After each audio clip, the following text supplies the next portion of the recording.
Bismillahirrahmanirrahim. Assalamualaikum warahmatullahi wabarakatuh. Perkenalkan, nama saya Handika Rehan Putra, calon anggota Racana UKM Pramuka Institut Agama Islam Tasikmalaya.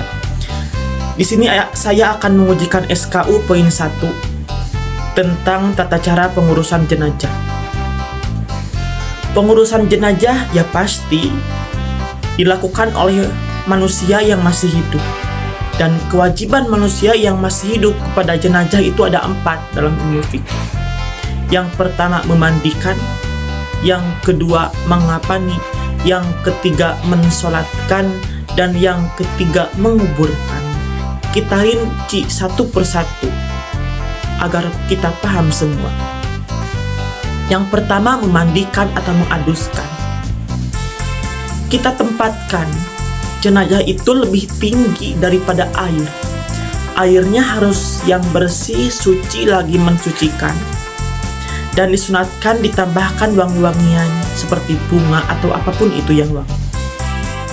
Setelah itu kita aduskan si mayit dengan niat nawaitul ghusla lihadal mayiti, kalau laki-laki, kalau perempuan lihadihil mayitati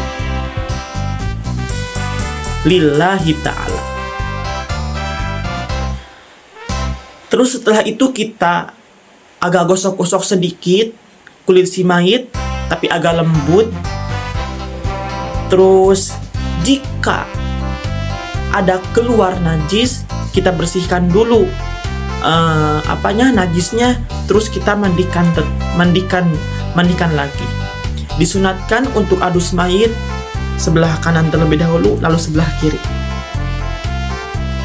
Setelah beres memandikan, keringkan si mayit agar airnya tidak terbawa dalam kain kafan. Kewajiban manusia yang masih hidup kepada jenazah nomor kedua yaitu mengapani. Untuk mengapani ini di dalam ilmu fikih diatur. Untuk laki-laki disunatkan 3 helai kain kafan, dan untuk perempuan disunatkan 5 helai kain kafan. Toh, bagaimana jika kita tidak punya kain kafan dan kita tidak punya uang untuk membeli kain kafan tersebut? Bisa dengan kain kafan yang lain, bisa dengan kain-kain yang lain maksud saya.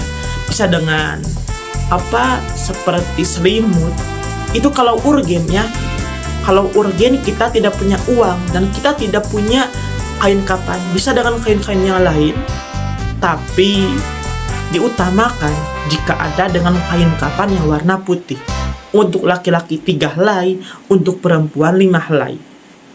Dan terkhusus untuk perempuan yang 5 helai, disunatkan lagi ditambah dengan kerudung dan baju kurung seperti itu.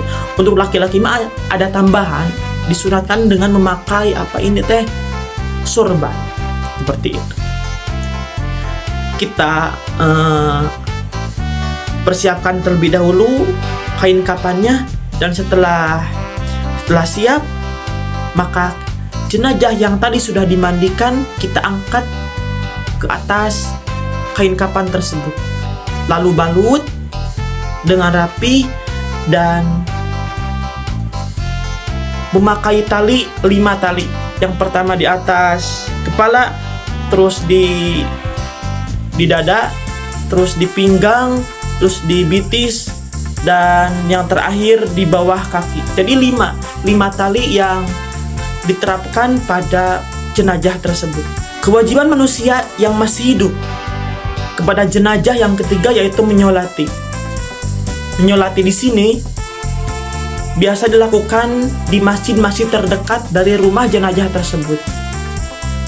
Untuk mensolati jenazah ditempatkan di depan orang yang akan sholat, dan disunatkan untuk dihadapkan ke arah kiblat.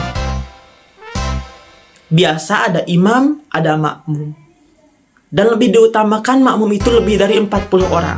Karena ada keutamaan khusus bagi jenazah yang disolatkan lebih dari 40 orang. Seperti itu.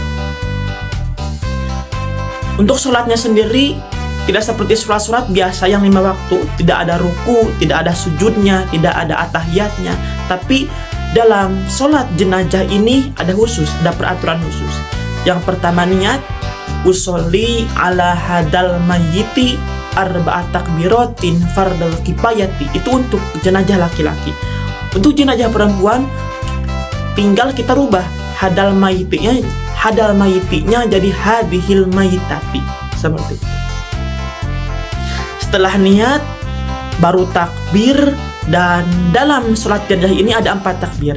Yang pertama takbiratul ihram. Setelah takbiratul ihram tidak disunatkan membaca doa iftitah, tapi langsung membaca Al-Fatihah. Setelah baca surah Al-Fatihah, takbir lagi, takbir kedua, lalu membaca sholawat yang ada pada at-tahiyat.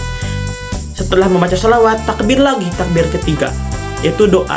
Dan yang keempat takbir lagi dan doa lagi. Untuk doa yang takbir ketiga seperti Allahumma gfirlahu untuk laki-laki, untuk perempuan Allahumma gfirlaha. Takbir keempat doa lagi. Doanya Allahumma la tuhrimna ajrohu untuk laki-laki, untuk perempuan Allahumma la tuhrimna ajroha wa la tubtina ba'daha, seperti itu. Setelah 4 takbiran selesai, baru kita salam. Assalamualaikum warahmatullahi wabarakatuh. Assalamualaikum warahmatullahi wabarakatuh. Setelah itu selesai dan disunatkan berdoa, dikhususkan untuk jenazah yang ada di depan kita. Kewajiban yang keempat yaitu menguburkan.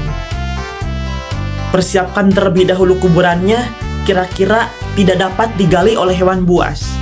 Setelah siap kuburannya, angkat jenazahnya kepada kuburan, lalu hadapkan badannya dan wajahnya agar menghadap kiblat.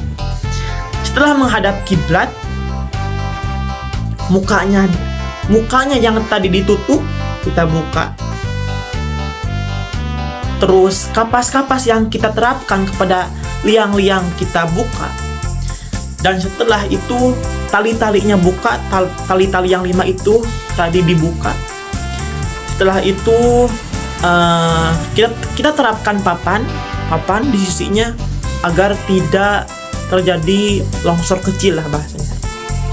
Setelah papan-papan dipasangkan, lalu timbun dengan tanah sampai datar, seperti itu. Terima kasih atas perhatiannya. Mohon maaf atas segala kekurangan dan kehilafannya.